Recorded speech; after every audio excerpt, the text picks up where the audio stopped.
I've invited my colleague and the mayor of the city of Grandville, Jim Buck, to join me again today, and he's brought along with him his city manager, Ken Krombeen. So I'll turn it over to you, Mayor Buck.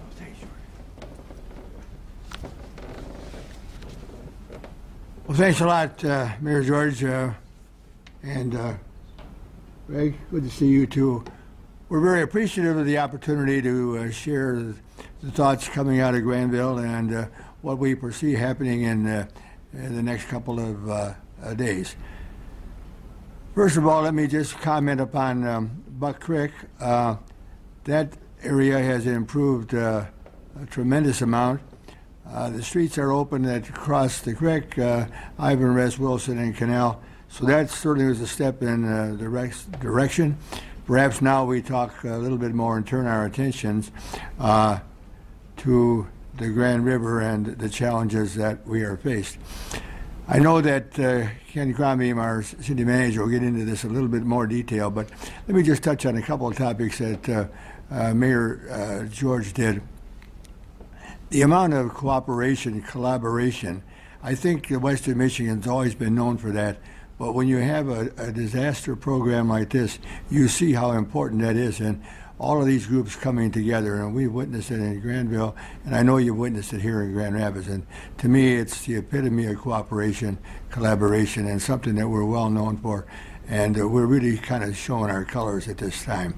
One of the things that we did do since we left here about 1:30, 2 o'clock yesterday was to have personal contact with our merchants in the downtown area, because there is some possibility of some damage there. We wanted them to be alerted, and it was well received. It was our assistant city manager, Matt Butts, and along with police officers and the chief, going door to door to try to answer the questions, and it was well received, and we're just happy that we could do that. I want to turn this over to Ken. Ken is our city manager. He's done an excellent job, and I would just indicate all the things that George did, the cooperation that's out there, the leadership that has been shown by the city managers, by the department heads, something that we can all be proud of. So with that, Ken, let me turn it over to you. Thanks.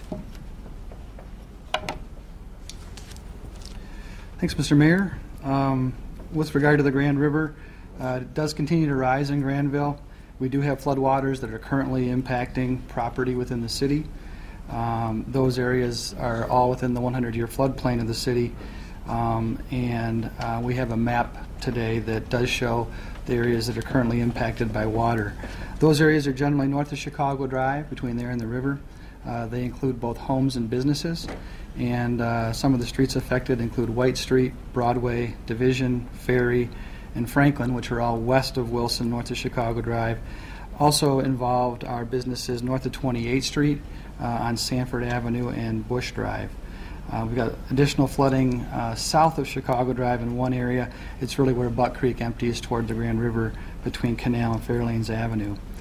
With the river expected not to crest until late this weekend or into Monday, we certainly expect those elevations to rise to some extent, and that means additional properties could be impacted by the flooding. We have a floodplain map that shows some of the elevations that might be impacted as well. We certainly are asking and encouraging property owners in those areas to take all the precautions they can to protect their property. All of this is really occurring in the north portion of the city. The south portion of the city is not affected. That includes the Rivertown Parkway commercial corridor. There's no flooding in those areas, and all roads remain open. The clean water plant in Grandville also is a very important area of focus. We continue to request all users of the Grandville sanitary sewer system to reduce any unnecessary discharges to the sanitary sewer system. That will help us to reduce the overwhelming volume of flows that we're experiencing out there. I want to be very clear that this is a request for reduced discharge. This has nothing to do with the water supply. The drinking water is fine. I've had at least one person in contact with us that believed that the water supply had to be turned off. That's not the case. Water supply is available to everyone. It's the discharge we're trying to reduce. Showers, laundry, washing of dishes, those kinds of things. The second thing probably to stress there, and we did mention it yesterday, is that the areas that the Grandville Clean Water Plant serves go well beyond the city of Grandville. There are areas that are nowhere near the floods that contribute flow to this system, and we are asking for their also their voluntary compliance in reducing their usage of water for those reasons. It includes all of Georgetown Township, all of the city of Hudsonville, the eastern portion, far eastern portion of Blendon Township, and northern portions of Jamestown Township. So just very much want to get the word out to those people that they also are users of the system, contribute flow, and especially since we're still facing the peak coming down the river, anything they can do will greatly assist us in maintaining operations of the clean water plant. With regard to the clean water plant, it remains operating well beyond its plant capacity, continuing bypass pumping, and that results in partial treatment only. So conditions there are very difficult. The access drive to the clean water plant actually is partially underwater. We've done some berming out there.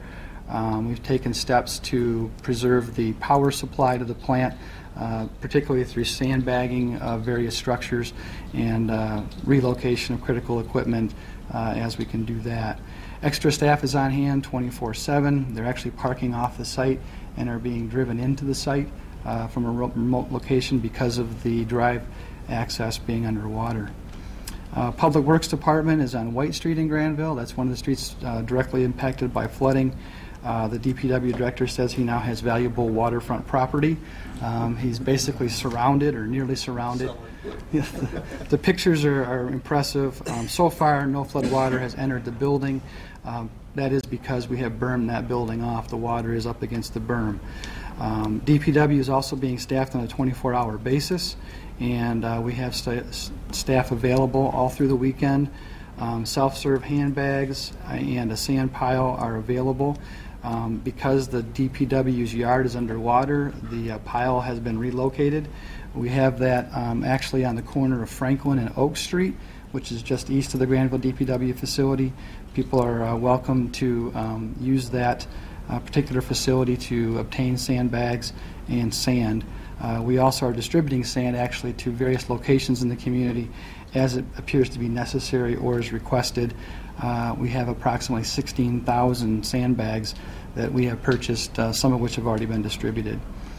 The bridges over Buck Creek, as the mayor said, are all currently open, and with the weather forecast, we hope that Mayor Hartwell's right and it's not going to rain for a few days.